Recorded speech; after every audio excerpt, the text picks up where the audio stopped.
The duel and the sword Jack stood at the edge of the arena, confused and sweating under his formal space diplomat suit. Red sand crunched under his boots. Tall alien towers glowed in the background as the twin suns of Zarex Prime shone down hard. He had only come here to represent Earth in a peace meeting. Instead, he found himself surrounded by a roaring alien crowd, watching two tall, silver-armored women with glowing swords preparing to fight. Just a small ceremony, his guide had said. A traditional welcome duel. But this was not small. This was deadly. The crowd cheered as the two women stepped forward. One was older, with a cruel smile and eyes like ice. The other looked younger but strong. Her name was Princess Rayla, warrior of the royal house of Zalari. The older woman raised her sword. "Ready to lose your honor, child?" she shouted. "I fight for truth, not pride," Rayla replied calmly. Jack leaned over to his alien translator. "They're not really going to kill each other, right?" The translator didn't answer. Instead, he slowly backed away from Jack. The duel began. Swords clashed, sending sparks through the air. The movements were fast, almost too fast for Jack's eyes. Rayla moved with grace and skill, blocking every blow. But the older warrior was clever. She used dirty tricks, sand in the eyes, sudden kicks, fake moves. Jack frowned. He had seen enough fights during Earth's long wars, and this didn't look fair.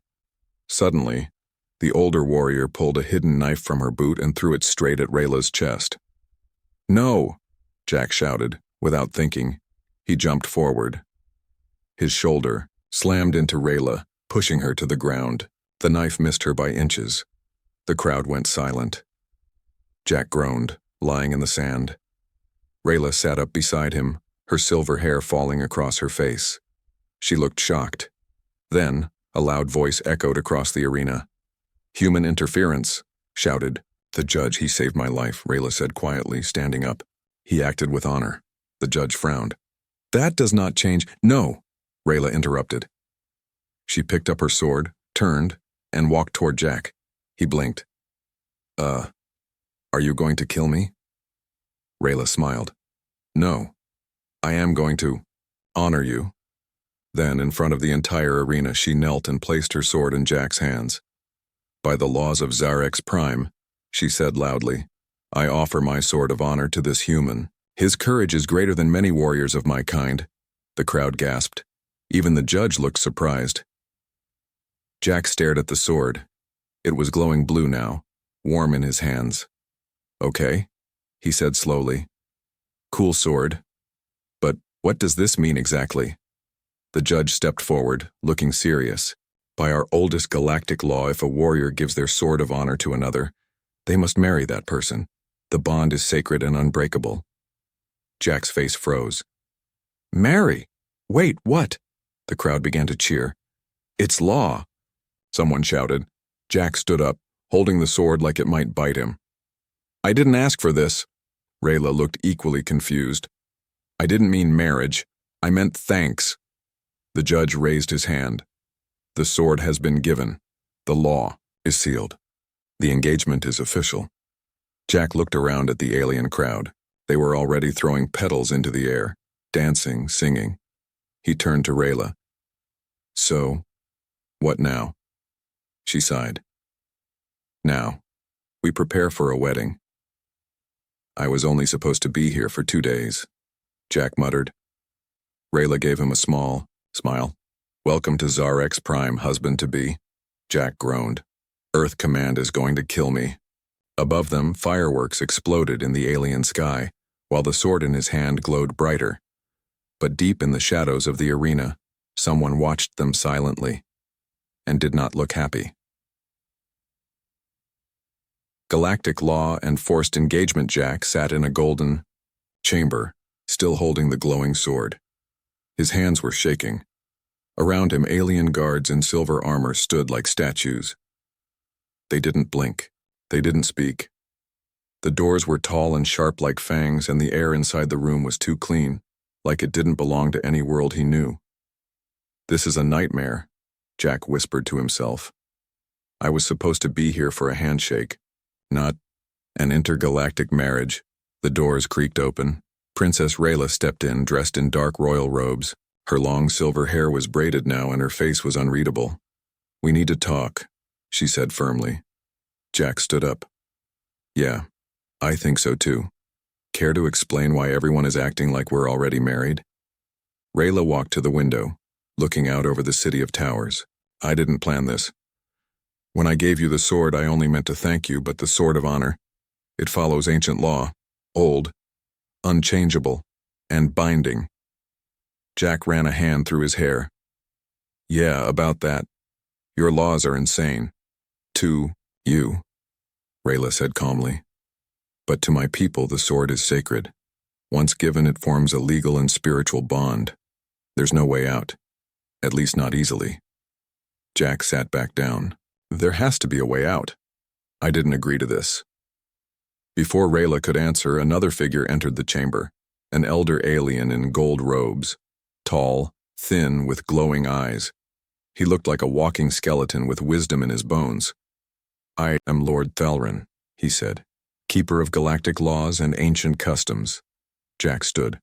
"Okay, good. Maybe you can help." "By receiving the Sword of Honor in front of witnesses," Thalrin said, "you are now the life-bonded partner of Princess Rayla of House Xilari. Congratulations." Jack's mouth dropped open. "That's not help." "You may speak only after I finish," Thalrin added coldly. Jack crossed his arms and sat down again. "You have two choices," Thalrin continued. "Accept the bond, complete the union, gain protection under royal law, or reject the bond and face punishment for dishonoring a sacred tradition." Jack raised an eyebrow. "What kind of punishment?" "Execution." Silence. Jack blinked. "Seriously?" "Very seriously," Thalrin said. Rayla turned to him. "They won't kill you quickly either. Our dishonor punishments are creative. Awesome," Jack muttered. "So just to be clear, I either marry a woman I just met, or I die painfully." "Those are your options," Thalrin said. "You have until sunset to decide." The elder turned and left the chamber. Jack rubbed his forehead. "This planet is crazy." Rayla looked at him. "I didn't ask for this either. If I take the sword back, I'll be executed for shaming the law. It's a lose-lose." Jack sighed. "Then maybe we fake it." "Fake it?" Rayla asked. "Yeah," Jack said. "We pretend we're going along with it. Buy time. Find a way out without anyone dying." Rayla hesitated, then nodded. "It's dangerous, but smarter than the other options." Suddenly, a loud alarm echoed. Through the palace, a guard rushed in. "Your Highness, there's been a breach. Rebels attacked the North Wing. They're looking for the human." Jack stood up. "Oh, great. First marriage, now assassination." Rayla grabbed her sword. "Stay. Behind me." They moved through the palace halls. Blue flames lit the walls. Shadows danced everywhere. Screams echoed from distant rooms. Jack spotted a group of tall figures in black armor. Their helmets looked like skulls and their weapons buzzed with red energy. One of them pointed at Jack. "That's him. The outsider." They opened fire. Rayla blocked 2 shots with her sword, then spun forward and slashed through the first rebel. Jack ducked behind a pillar. "I am not trained for this." "Then learn fast," Rayla shouted, tossing him a small plasma knife. Jack caught it awkwardly. "This is barely bigger than a toothbrush." More rebels appeared. Rayla fought like fire, fast, brutal, fearless. Jack tried to stab a rebel sneaking behind her but tripped and fell on top of him by accident. "Somehow he knocked the enemy out, see?" Jack said, panting. "Tactical clumsiness." Rayla gave a small, surprised laugh. They finally reached the hidden chamber behind the throne room. It was quiet. For now. Rayla locked the door and leaned against the wall. "The rebels hate outsiders. They believe humans will ruin our bloodlines, and now you're bonded to me. They see that as a threat." Jack sat on the floor. "So I'm engaged, hunted, and might get executed all in one day. Did not see that coming." "We need a plan," Rayla said. "There might be a loophole in the law. A legend speaks of a true choice, a way to end the bond if both agree under special rules. but it's hidden in the old language. Jack looked at her. Then let's find it. Together. Rayla stared at him for a moment. You're different, Jack. Most humans would have run by now. I still might, Jack joked. But not without you. They both smiled, just for a second. But outside the door, rebel footsteps echoed again, and far away, in a dark chamber, a cloaked figure watched, their every move through a glowing screen. Let them play their little game, the figure whispered. Soon the bond will destroy them both. Fake fiancé. Real danger. Jack had never worn royal clothes before. The golden collar itched. The robe was too long. The boots squeaked every time he took a step. He felt like a space clown trying to look important. But outside, thousands of alien eyes were watching. The entire plaza of Zarex Prime was filled with cheering citizens. Banners flew from every tower. Drums echoed across the floating platforms. The people were celebrating the new royal bond between Princess Rayla and the strange human who saved her life. And Jack? Jack was trying not to throw up. Just smile and wave. Rayla whispered beside him. You look like you're going to faint. That's because I might, Jack muttered. They stood together on a glowing balcony. Alien birds flew overhead. Down below, the crowd chanted their names. Rayla, Jackson, Rayla, Jackson. It sounded like a war song. Jack forced a smile and waved like a nervous politician. Rayla leaned closer. Remember the plan. We pretend to be a happy couple until we find the law's loophole. No mistakes, no second chances. Jack nodded. Got it. Fake love. Real death. They turned and walked back inside the palace where danger waited like a shadow hiding in sunlight. The grand halls were full of spies. Every servant, every guard, every guest. Someone was always watching. Jack couldn't relax, not even for a second. He knew if the rebels didn't kill him, the royal council might. Many nobles were already whispering that a human ruined their traditions. Rayla tried to keep him safe. She taught him alien customs, how to eat the right food, speak the right phrases, bow at the correct angles. She was strict but never unkind. And slowly, Jack noticed something strange. Rayla wasn't just a warrior. She was a prisoner too, trapped by duty, by honor, by a family name heavier than any sword. One evening, during another endless royal dinner, a messenger rushed in. A gift has arrived from Earth, he said. Jack's eyes lit up. Finally, something normal. The gift was a small black box sealed with a symbol from Earth's Space Command. Jack opened it carefully. Inside was a communicator chip and a letter, classified orders. Use the bond, gain access to alien defense systems, retrieve data, return to Earth. Trust no one. Jack's smile faded. So that was the real reason they sent him here. Not peace, not friendship, but information. Earth didn't care about Rayla. They wanted her people's secrets. He glanced at her from across the room. She was laughing with a young council member, but her eyes kept flicking back to Jack, watching, reading him like a soldier reading a battlefield. Jack closed the box. He felt sick. That night, Jack stood alone on a balcony, staring up at the twin moons. You're thinking too loudly, Rayla said, stepping beside him. Sorry, Jack said. Just homesick, I guess. She didn't answer right away. Sometimes, she said softly. I wonder what life would be like if I wasn't born into all this. Jack looked at her. What would you be? A pilot, maybe. A trader. Something free. She paused. What about you? Jack laughed bitterly. Definitely not a space husband. Rayla smiled. But her eyes were serious. If you wanted to leave, would you tell me? Jack hesitated. Yes. They stood in silence. Above them, the sky was beautiful. Below, something deadly moved, in the dark. Deep in the underbelly of the palace, masked rebels met in secret. A tall figure in black armor stood at the center. His voice was cold and sharp. The human is the key. If we kill him, the bond breaks. The royal bloodline weakens. And we rise. Another voice hissed. What if the princess protects him again? The leader smiled behind his mask. Then we kill them both. The next morning, Jack and Rayla were invited to a royal feast. A big one, hundreds of nobles, thousands of eyes. Jack sat stiffly at the long table beside Rayla. Servants brought strange dishes, glowing fruit, blue meat, fire-smoked drinks. He leaned close to Rayla. What happens if I eat something wrong? Nothing, she said, unless you eat the black root. Then you might explode. Jack wasn't sure if she was joking. Then suddenly, boom, a section of the wall exploded. Smoke poured in. Screams followed. Shadowy figures in black armor stormed the hall. Guards rushed to fight them, but one rebel broke through, running straight toward Jack with a spear glowing red. Jack's instincts kicked in. He flipped the table, grabbed a wine knife, and ducked low. Rayla was already moving, fast as lightning. She spun and struck the rebel's weapon, knocking it away. You okay? She shouted. Define okay?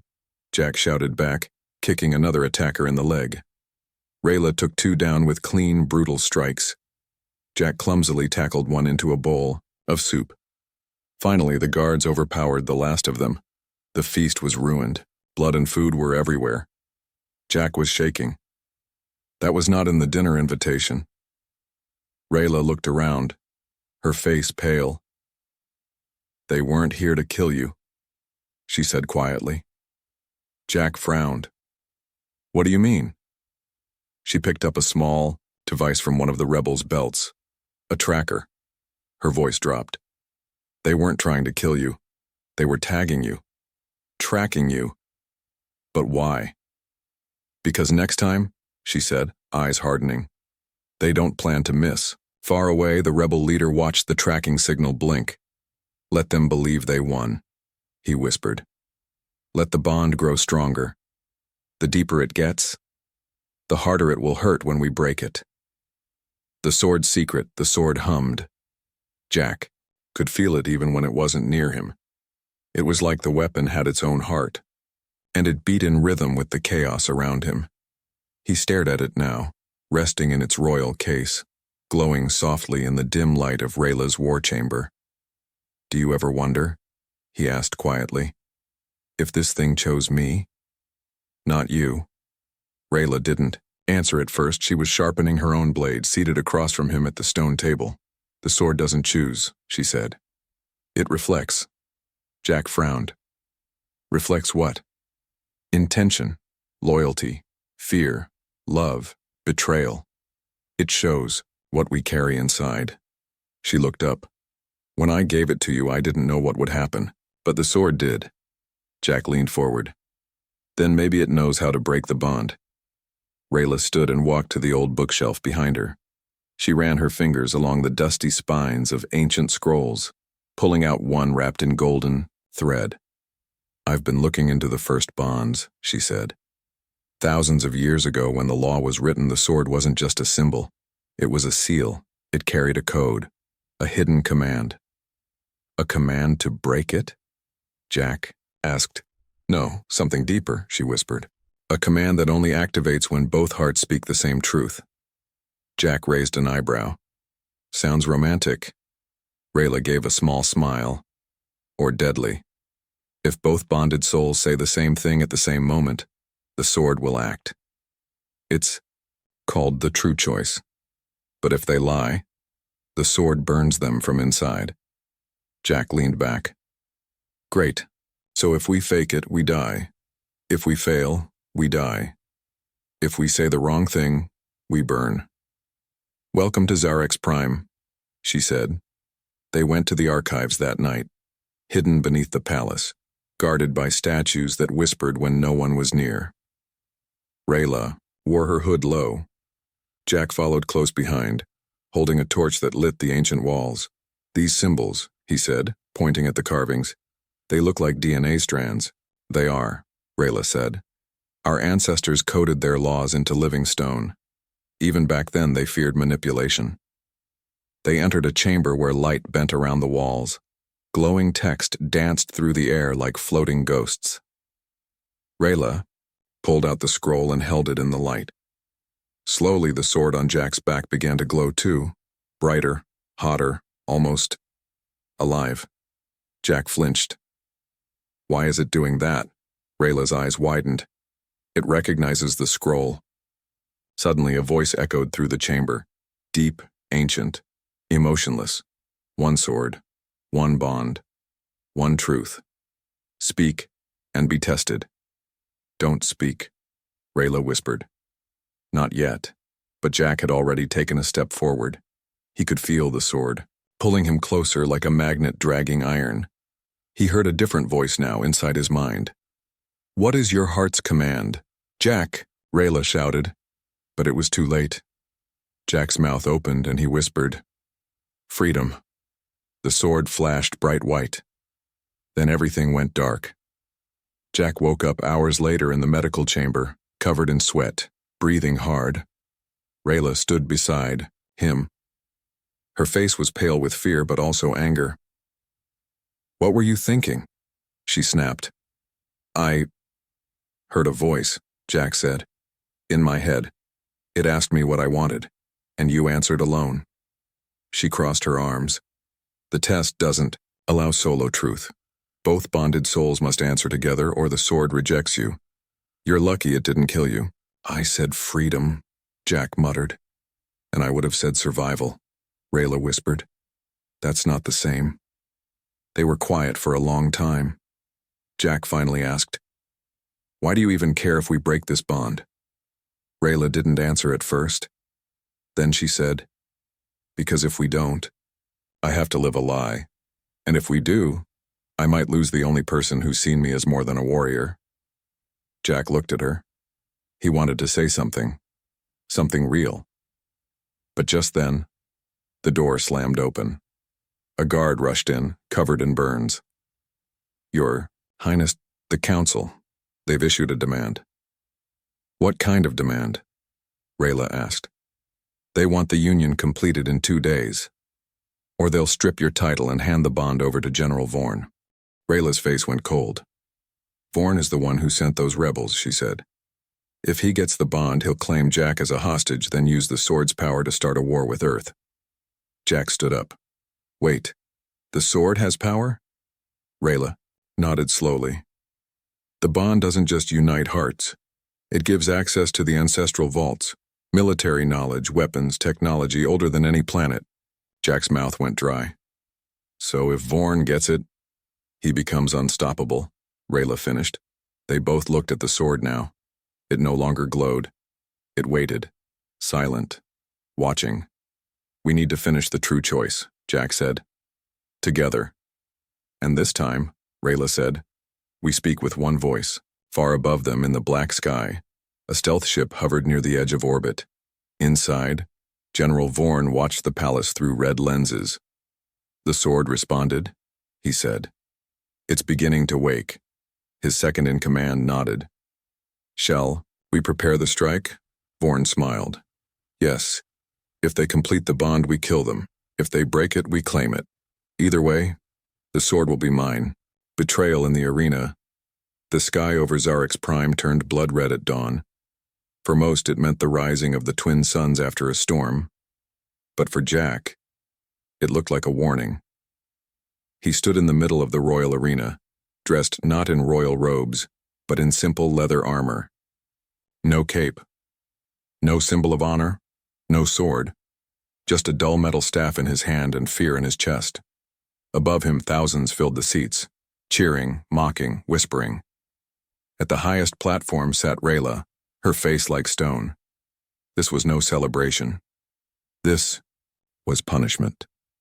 Hours earlier, Jack had been summoned to a secret meeting, one sent directly from Earth Command. He was led through underground tunnels beneath the palace into a chamber lit by soft blue fire. There, a hologram flickered to life. An officer appeared. Stern. Cold. Agent Jackson Gray, she said. Your window is closing. Jack stiffened. I'm not an agent. You are now. We sent you to observe Zarek's prime. Instead, you bonded with a princess and lost sight of your mission. Jack clenched his fists. I didn't ask for the bond. Irrelevant. We need access to the vault. The sword grants it. Extract what we need, then leave. That is your only priority. The hologram faded. Jack stood there numb. This wasn't diplomacy. It was manipulation. But if he said no, Earth would mark him as a traitor. That night, Jack sat with Rayla in the training hall. They had been practicing the bonding ritual again, preparing for the second attempt at the true choice. He watched her move, fast, focused, powerful. She looked like someone who never doubted anything, but he was drowning in doubts. She threw him a practice sword. "You're improving," she said. Jack caught it. Barely. "Thanks. Maybe I'll survive 5 seconds longer in our next rebel attack." Rayla smiled slightly. "Or maybe I'll save you again." They shared a quiet laugh. Something real passed between them, and then Jack said it. "What if I told you Earth doesn't want peace?" Rayla turned. "What do you mean? What if they're using me to get something hidden in the sword?" Rayla stared at him. "You've known this?" "They just confirmed it," Jack said. "But I didn't agree. I wanted you to know." Her face went still. Her shoulders tightened. "So you're not just bonded to me," she said coldly. "You're spying on me." "No," Jack said quickly. "I told them no. I chose you, but not at first," she whispered. A long silence. Then she walked away. The next morning, Jack was arrested, charged with intention to breach sacred weaponry, a crime that didn't even exist until they invented it that day. The Royal Council was in chaos. Half believed him. Half wanted him gone. General Vorn, now rising in political power, demanded the ancient solution: trial by combat. If Jack won, he would be cleared. If he lost, the bond would be broken by blood. Now, Jack stood alone in the arena. His opponent stepped forward, a monster, 7 feet tall, cybernetically enhanced, a champion of the war domes, Karnak the Butcher, armed with twin plasma blades and a thirst for violence. Jack tightened his grip on his staff. The bell rang. Karnak charged. The first hit knocked Jack into the sand, blood in his mouth, stars in his eyes. He rolled just before the second blade came, down. The crowd roared. They wanted a death. Jack didn't care anymore. He wasn't fighting for honor now. He was fighting to live. He ducked a wild swing and jabbed Karnak in the leg. No damage. The monster didn't even flinch. Karnak grabbed him by the throat and lifted him off the ground. "Pathetic," the beast growled. Jack gasped, then spat blood into his enemy's eye. It worked. For a second, Karnak dropped him. Jack rolled, picked up a fallen shield and blocked the next attack barely. His arms felt broken. Lungs burned, vision blurred, and then he heard a voice. "You are not alone." The sword. It was still in the royal vault, but it was calling to him. His bond hadn't broken. Yet. Across the arena, Rayla stood, silent, unreadable. Jack met her eyes. "Help me," he whispered. She didn't move, and then she threw something, a flash of silver. The sword. It landed at Jack's feet, humming with blue fire. Karnak laughed. "You think a weapon will help a dying man?" Jack grabbed the sword. It sang in his hands, and he changed. Faster, stronger, clearer. Karnak rushed in again, but this time Jack moved like water. He dodged, spun, slashed. The sword moved on instinct.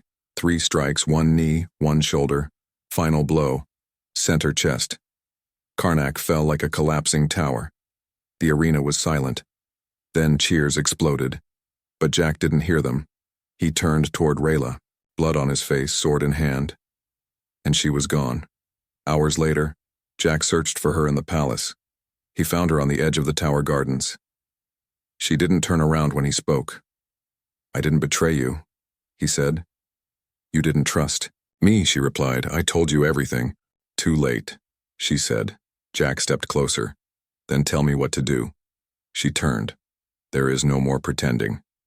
If we want to stop Vorn, we finish the bond. For real. Jack swallowed. And after? After, she whispered. Then you'll have to choose. Between what? She looked up at the stars. Between saving my world or saving yours. Far away, General Vorn received the report. The human survived. He smiled. Good. Let him think he's strong. Let them fall deeper into the bond. He looked at a hidden weapon glowing in the shadows. Because next time, he won't be fighting in an arena. On the choice of honor, the sky was quiet, too quiet. Jack stood on the balcony of the high tower, staring down at the empty streets of Zarex Prime. The city, once loud with songs, markets, and celebrations, now waited in silence, as if it knew something. Terrible was coming, and it was. Princess Rayla was gone. Taken. A few hours earlier, it happened during the midnight ritual. Rayla had agreed to meet Jack in the royal vault, one last time before completing the true choice. Their bond was growing, stronger, and so was the threat against it. Jack arrived early. He brought the scroll, the sword, and every ounce of trust he had left. But Rayla never came. Instead, he found her guard captain dying on the floor, whispering with his last breath. Rebels. They took her. Vorn betrayed the council. There's a mole in the palace. Jack felt the world spin, the walls closed in. Rayla was gone. The sword was gone. And no one in the palace trusted him enough to help. Jack had one ally left. Kelry, Rayla's cousin. A scholar, half warrior, half nerd, and totally unpredictable. Jack found her in the hidden archives beneath the temple, surrounded by floating holograms and ancient books. You said the sword chooses truth, Jack said. Kelry raised an eyebrow. And now it's been stolen. So, what truth do you need? How to break into a rebel stronghold, rescue a princess, and complete a cosmic bond all before war begins. Kelry grinned. Easy, just don't die. She handed him a small device, a map of an ancient tunnel network. These tunnels were used during the old civil wars. Most are collapsed, but one goes under the Black Citadel, where they're keeping her. Jack took the map. Then Kelry paused, eyes serious. Jack, if they force her to break the bond under pressure, the sword will obey. It won't care if she's under threat. If she says the words, the bond is over. Jack's blood ran cold. Then I'll get to her before she says anything. The Black Citadel, a massive fortress carved into a dead mountain, protected by energy shields, acid rivers, and an army of elite rebels loyal to General Vorn. Inside, Rayla sat in a stone chamber, her hands bound in glowing chains, the sword floating above her, watching her. Vorn entered. You're stronger than I thought, he said. But not strong enough. Rayla said nothing. Break the bond, he continued. End it with your words, and I'll let the human live. Refuse, and you'll watch him die. Rayla looked up, calm and cold. Then kill me first. Vorn smiled. We both know Jack will come for you, and when he does, he'll bring the sword. And when he dies holding it, the vault opens to me. He turned to leave. Let the games begin. Hours later, Jack crawled through the final section of the tunnel, bruised, bloody, breathing hard. He could see the citadel now, see its shadow rising against the dying sun. His ear buzzed. Kelry's voice came through. Jack, be careful. I just intercepted a transmission. Vorn doesn't want Rayla to break the bond anymore. He wants you to do it. He's planning something. Jack gritted his teeth. Then I'll make sure he doesn't get the chance. Inside the citadel, chaos exploded. Jack struck fast, using speed over strength. He had no army, but he had the sword. And it knew the halls. It guided him like memory. Every rebel who stood in his way fell. Jack moved like lightning. He reached the prison chamber, but he was too late. Rayla was already standing, facing Vorn. She held a blade in one hand, not the sword of honor. I've made my decision, she said. Jack froze in the doorway. Don't, he whispered. Rayla looked at him, eyes full of pain. "He'll kill you, Jack, and my people will fall. I can't let that happen." Vorn stepped closer. "Say the words and it ends." Jack stepped into the light. "Then say them to me. Look at me. Say them." Rayla looked at Jack. Everything slowed. Memories passed between them. Training together, fighting side by side. That first moment she gave him the sword. The laughter, the arguments, the fear, the trust, and something else. The thing neither of them had admitted. Love. Jack took a step forward. "If you say it now, I'll walk away if that's your truth." Rayla trembled, then she dropped the false blade. "No," she said softly. "My truth is you." The sword of honor glowed bright, so bright it blinded the chamber. Vorn screamed. Pulse of energy exploded outward, knocking everyone down. When the light faded, the sword was floating between Jack and Rayla. They reached for it, together. And then they spoke. "I choose this bond." The sword shattered, but not into pieces, into light. The ancient seal broke. But the bond became something stronger. Not law, not duty, choice. Vorn roared with rage and charged. But the broken light of the sword reformed into armor, surrounding. Jack and Rayla, they fought together, 2 against an army, and they won. Later, in the royal court, the council declared the old laws reformed. No more forced bonds. The vault was sealed forever, its power locked unless opened by mutual trust. Rayla stood before the court and gave up her title, but not her honor. Jack declined Earth's call to return. He chose her, and together, they chose something new. Far away in a dark system, a forgotten enemy stirred. Someone else had seen the sword break. Someone else wanted that power, and soon, they would come for it. The fight for love and freedom. The sword was gone, shattered, into light, transformed into something no one could ever control again. And yet, Jack and Rayla had never felt stronger. But peace. It didn't last long. 10 days after the bond was sealed by choice, not law, a new shadow appeared in the sky. Silent, massive, unknown, an ancient ship. Not from Earth, not from Zarex Prime.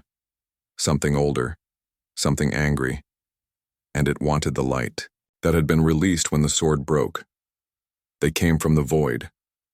The Kalzor, a forgotten empire. Extinct, or so the galaxy believed. They were the first makers of the swords of honor, and the only ones who could unlock their deepest power, reality shaping. They had been watching, waiting. And now that one bond had awakened the original sword's full light, they wanted it back. But not the sword. The bond. Jack and Rayla. "We should have destroyed the energy when we had the chance," Kelry said, scanning the data stream. Jack paced the Royal Command Center. "You can't destroy something that was created from truth." Rayla stood by the window, staring up at the warship orbiting above. "They don't want the sword. They want us. Or what we carry now." Jack turned. "Then we give it to them." Rayla frowned. "What are you saying?" "We don't hide," Jack said. "We fight. Not just for us. Not just for this world. For every world that's ever been chained by false laws." Kelry sighed. "Then we better move fast. That ship's charging something big." The Kalzor didn't speak through diplomats. They spoke through silence. Their ships hovered like ghosts above the city, draining power, shutting down defenses, disabling every drone. Only Jack and Rayla remained untouched. Their bond energy was creating a shield, something the Kalzor couldn't penetrate. Yet, but soon, they would. Jack and Rayla took the fight to space. One ship, one mission. They flew, a stolen stealth fighter directly toward the enemy mothership. "So, any plan once we get inside?" Rayla asked as the stars blurred around them. Jack smirked. "Nope, just improvise. It's what humans do best." "Great," she said, strapping herself in. "I hope your chaos is contagious." Inside the Kalzor ship, The walls pulsed like a living organism. Everything was dark metal, ancient runes and humming crystals. Jack felt the pressure in his head the moment they stepped off the ship. "They're trying to speak to us," he said. "Or control us," Rayla replied. The air shimmered. Then a voice echoed, not in sound but inside their thoughts. "You are not worthy of the power you carry." Jack stepped forward. "Maybe not. But we earned it. Give us the bond, or your minds will be torn apart." "You want it?" Rayla growled. "Then come take it." And they did. Reality twisted. Suddenly Jack and Rayla were separated, trapped in mental prisons made from their deepest fears. Jack stood in a simulation of Earth, bombed, broken, burning. A voice whispered, "This is what happens when you betray your world. You gave up your people for her." Rayla saw her people chained by flames, her royal line erased, children crying. "You chose a human over your legacy. This is your shame." Both heard the same final whisper. "Break the bond, and we will make it stop." Jack fell to his knees. It felt real. All of it. Then he remembered her eyes, her words. "My truth is you," he shouted. "You can't manipulate something that's already been chosen." The bond sparked again, not just light flame. Across the entire ship the walls cracked. Alarm screamed. The Calzor screamed back. Rayla broke her prison first. Her fist glowed with bond light as she shattered the illusion around her. Jack followed seconds later. They ran toward the core chamber. Behind them, the ship was imploding from the inside. They reached the main bridge. The leader of the Calzor emerged, a being of shadow and light wearing a crown of fire. "You are chaos," it said. "No," Jack replied. "We are freedom." They raised their hands, bond light connecting between them. The energy surged, pure, unstoppable. It struck the core, and the entire ship was engulfed in white. When they woke, they were drifting in the wreckage, holding hands, alive. Weeks later, Xerex, Prime rebuilt slowly. The Calzor ship's remains were turned into a museum, a warning and a reminder. The galaxy had changed. The laws had changed. Honor now meant choice, not force. The bond between species was now sacred, not controlled. Jack and Rayla stood before a new council, formed of humans and Xerexians. Jack gave his final speech. "We didn't fight because we were chosen. We fought because we chose each other. And that's stronger than any law, sword, or enemy." Epilogue. In a quiet garden far from the capital, Jack and Rayla sat beneath a glowing tree. No armor, no titles, just peace. "So," Jack said, "still glad you gave me the sword?" Rayla leaned her head on his shoulder. "You never returned it," he smiled. "I never will." Above them, two stars crossed paths in the sky, and in the bond between them, light pulsed softly. Not power, not war, just love.